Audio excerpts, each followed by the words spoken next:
همکنون مشاهده میکنیم رودخانه رویرود گیلان، منطقه رودسر که چنان طغیان کرده هر چه دیواره میزنیم و هر چه جلوشو میبندیم این آب قدرتش خیلی زیاده و همه را میبره. حالی ما رو متوقف کرده.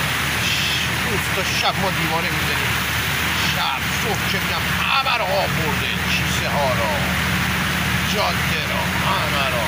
یک سد بطونی داریم میزنیم بیرون کنه برای محافظت. آب رو ببینیم چه قدرت بی نهایتی داره. ببینید و کیف کنید.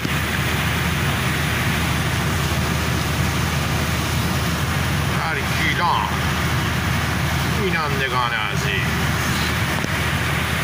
توجه فرمایید تا اطلاع ثانوی دنبال رودخانه های رحیم آباد و گیلان این اطراف کرد. عشق برات سرچشمه میگیرد، هیچ وقت اتراق نکنید. آب شما را خواهد اعماق دریا برد. متشکرم.